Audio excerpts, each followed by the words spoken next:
World leaders have been sending condolences to South Korea after the country's deadliest aviation disaster on home soil.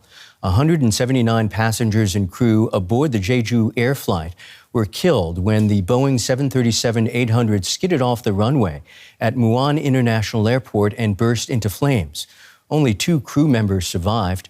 Investigators have recovered both flight recorders as they try to piece together what happened. For more on this, I'd like to welcome Stephen Wright. He's the head of aviation and transport at the Technological University of Dublin.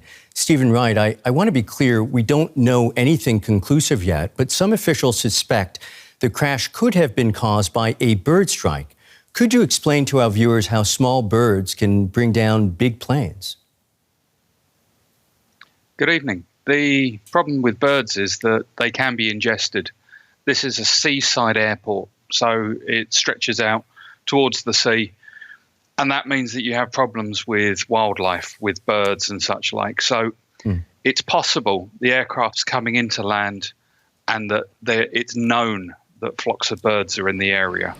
Now, this was given as a warning to the flight crew, from what we understand, from the transcripts that are recorded from air traffic control on the ground.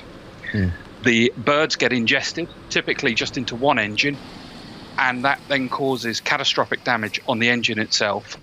And although you lose the thrust, you also lose other services, namely hydraulics, electrics, pneumatic air. This is a particular problem. There's so much at stake. I mean, how often do bird strikes happen? And shouldn't there be security measures in place to at least minimize bird flocks at airports? There is the simple answer. And the problem does occur.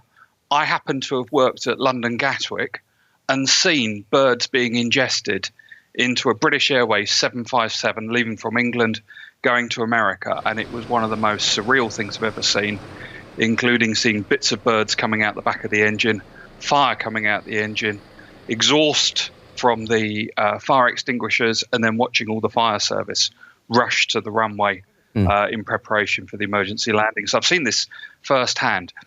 It does happen. The airports do mitigate the problem by they have ground services that scare away the birds. You don't find any trees at airports or near airports because they mitigate that problem by preventing the birds from nesting in trees. They use other countermeasures to scare the birds away. So they do take this into account. It just does happen occasionally. Tell us why, in your opinion, the airplane did not have its landing gear lowered. I can't give you a definitive answer in simple terms. As looking at the video, there are some things that don't quite sit very well with me.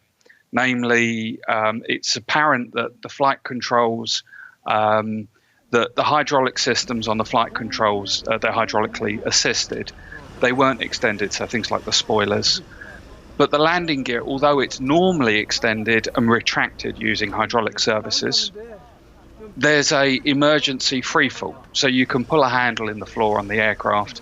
It unlocks all the landing gear uplocks. It makes the landing gear naturally open up, and the pilot then performs a couple of maneuvers left and right a few times, and that forces the landing gear down. And that's part of the design of the aircraft, to make sure that the wheels come down before landing. Why the plane came down without its landing gear extended, I can't give you that answer. Right. However, they've got the black boxes, and they will be interrogated to answer that question.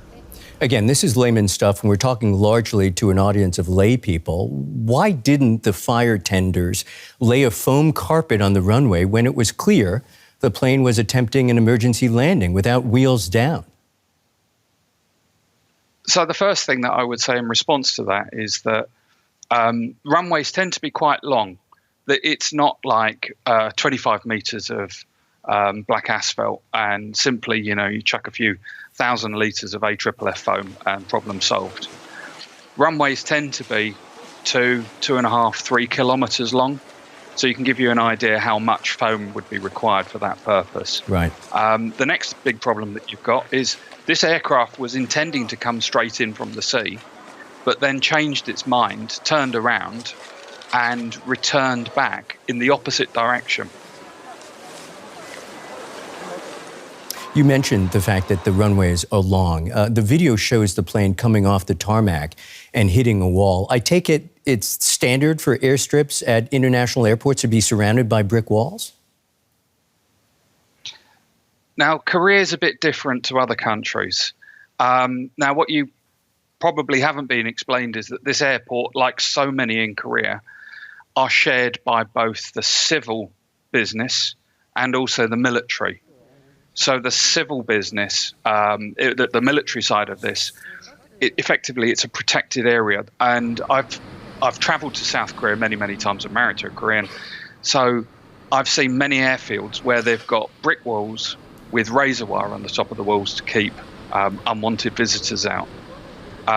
They didn't hit, from what I've seen, the brick wall, the perimeter wall around the airfield. What they've done is hit a concrete structure that supports the instrument landing system localizer at the end of the runway, and it's ploughed through that, and at high speed that's then shredded the aircraft. That is aviation expert Stephen Wright in Dublin. We thank you for your time, sir. Thank you.